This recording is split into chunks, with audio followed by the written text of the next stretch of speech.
Hi everyone, welcome to Anima Damar. Now, I don't want to start off with advice or solutions. I really want to start off with reality, what's happening in reality right now.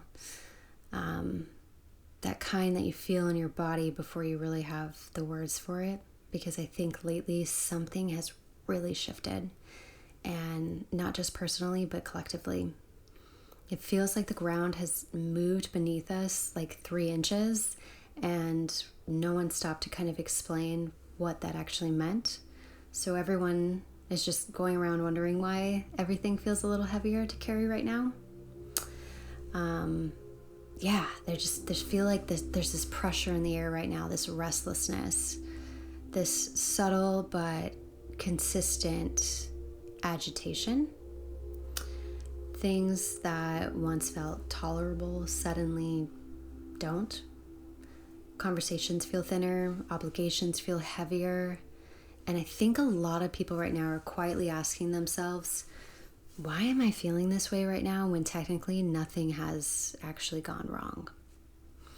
And I think part of the shift happened astrologically, so depending on when you're watching this, January 26th, Neptune moves out of Pisces and into Aries.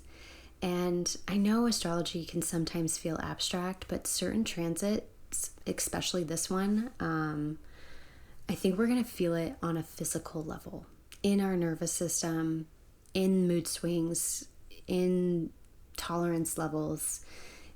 I think the inability to keep pretending is happening right now. And if you don't know a lot about astrology, Neptune governs dreams, illusions, spirituality, imagination, transcendence, escapism.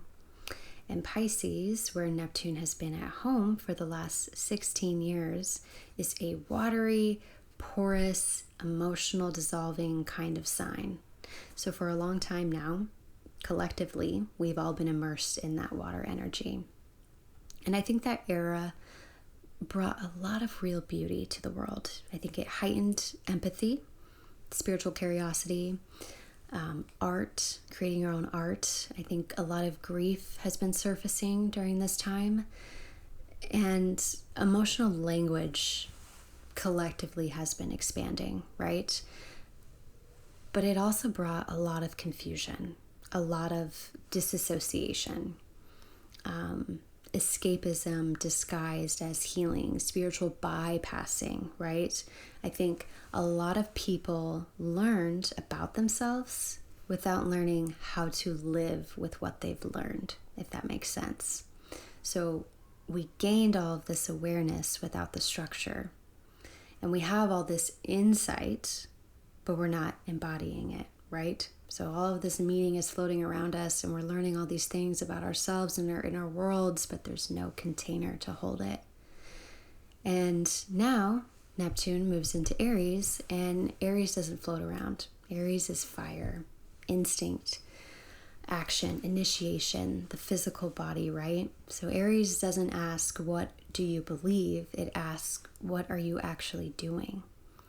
And it doesn't care how you articulate your inner world if your outer world is not aligned with it. So this is why many people right now might be feeling irritated or short-fused, less patient for misalignment, right? Less willing to tolerate this fake peace that they might be feeling inside. And from a psychological perspective, this is exactly what happens when the body is ready for movement, but the mind keeps circling around and around. So we have all this insight without action, and that creates a lot of anxiety.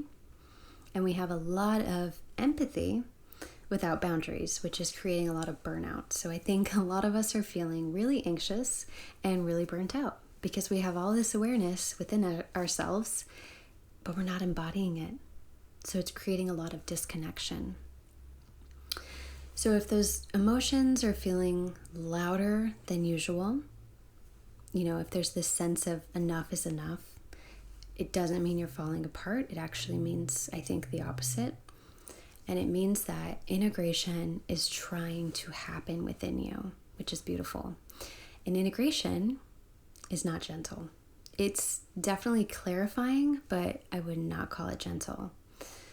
And so knowing all of this, January 26th, big day for all of us on a collective level. I think some helpful tips might be to talk about how to transmute this energy. So if you're with me still, let's get into it. Let's talk about alchemy.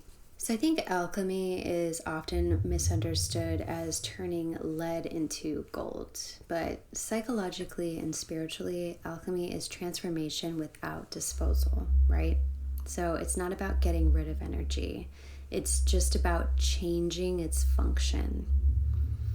Most of us are taught, I think, to either suppress our emotions or release them, right? So you either are calming down or letting it go. You're either cleansing or moving on, right? There's two options.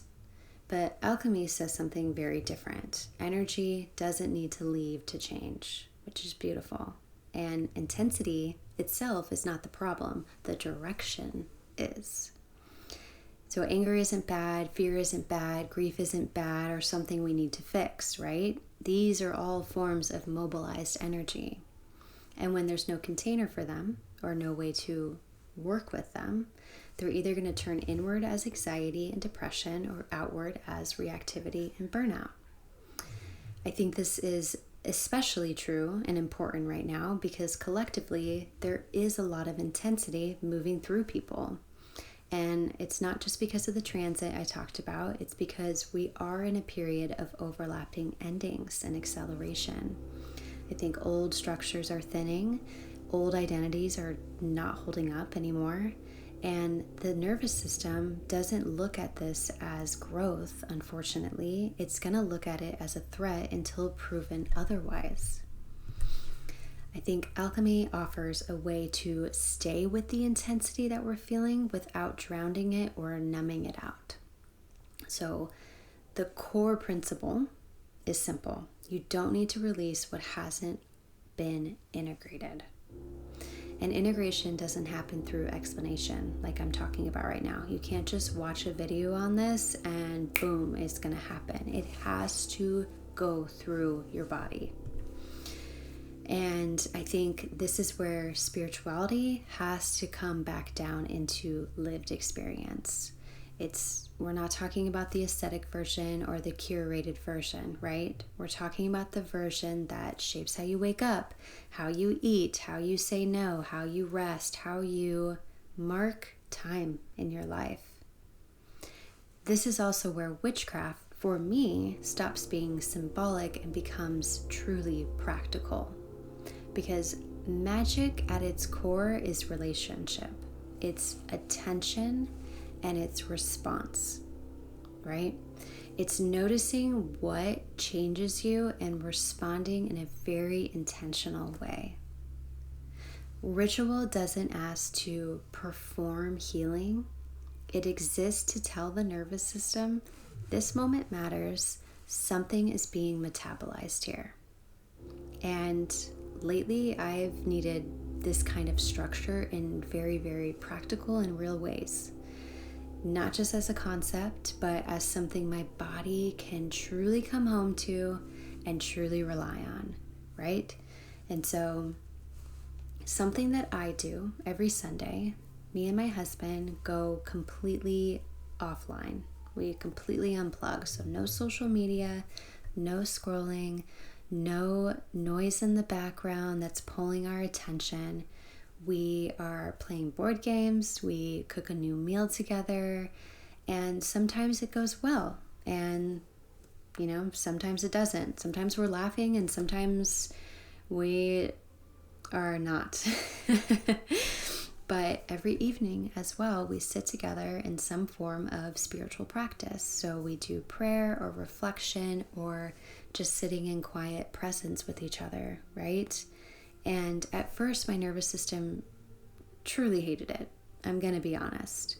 There was a reflex to reach for stimulation and, of course, and you could take it in both ways, but I feel like that discomfort was information.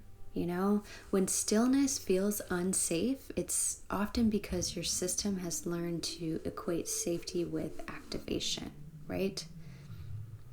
Psychologically, this kind of ritual that I do every Sunday creates rhythm and predictability, which signals safety in my body. And spiritually, I think it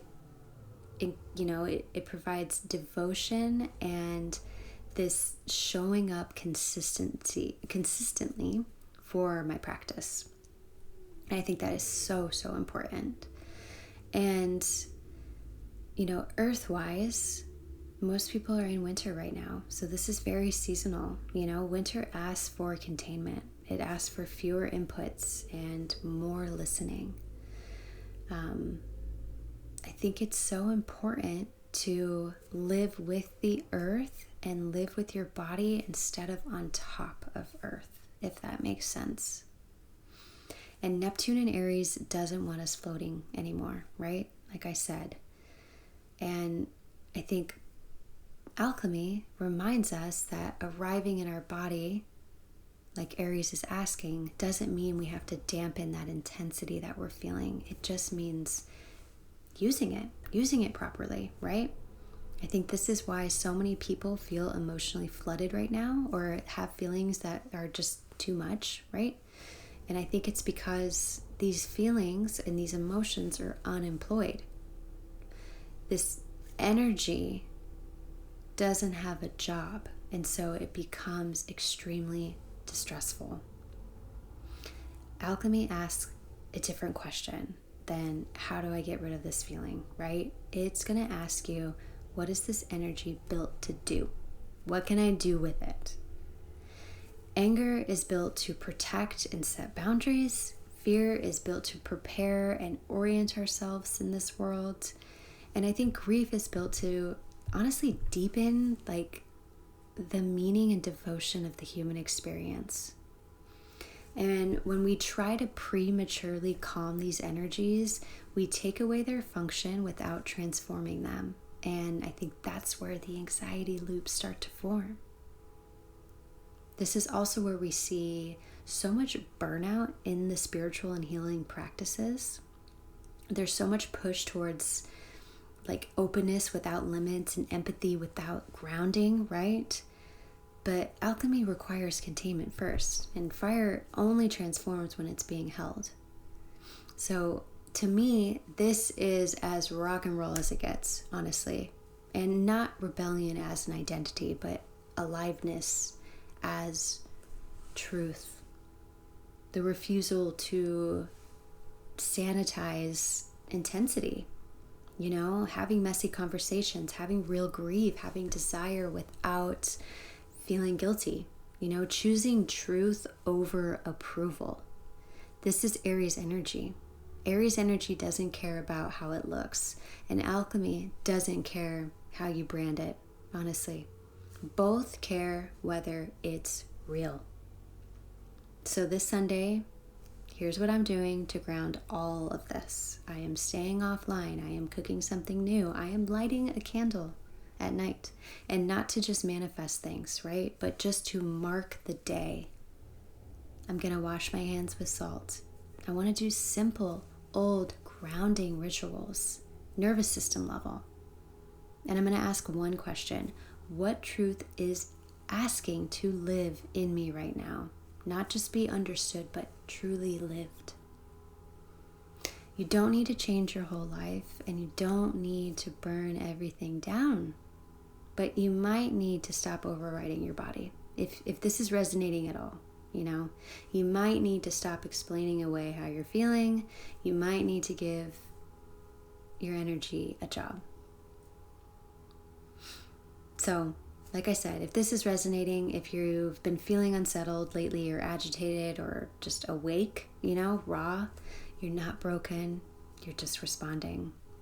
And this is the moment where we don't need to escape this intensity, right?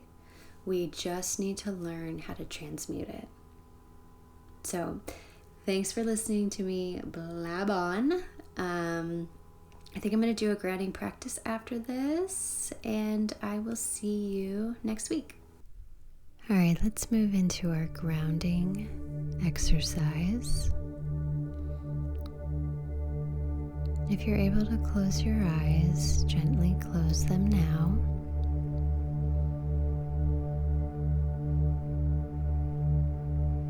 Place one hand on your chest and one on your lower belly.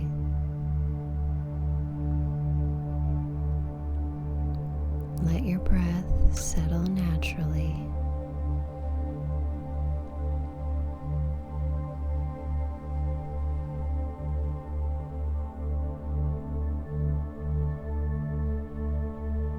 Notice the strongest emotion present right now.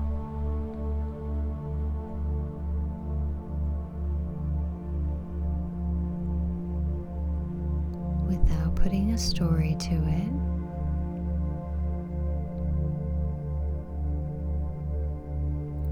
just notice the sensation.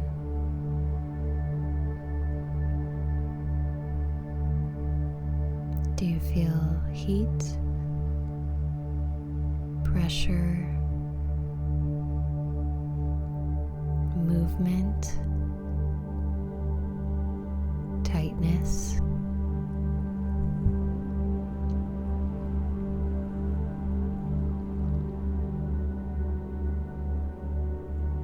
What is this energy built to do?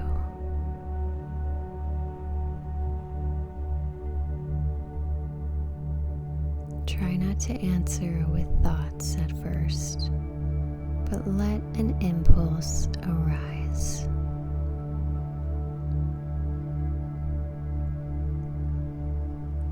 Is there movement or action that wants to be taken? A sense of protection or expression?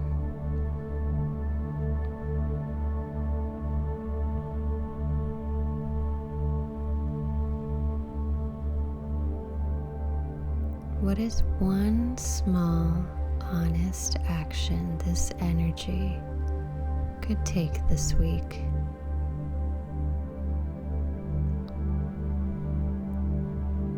Not a discharge, not a purge, but a redirection.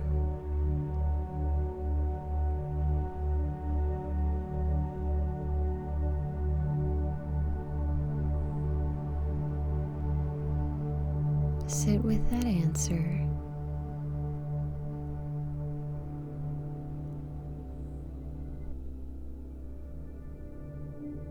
And when you're ready, slowly open your eyes.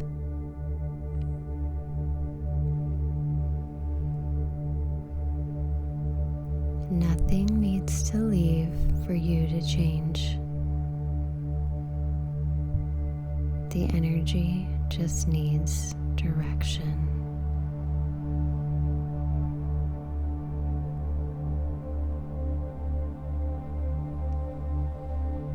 Have a beautiful week, everyone, and I'll see you next week.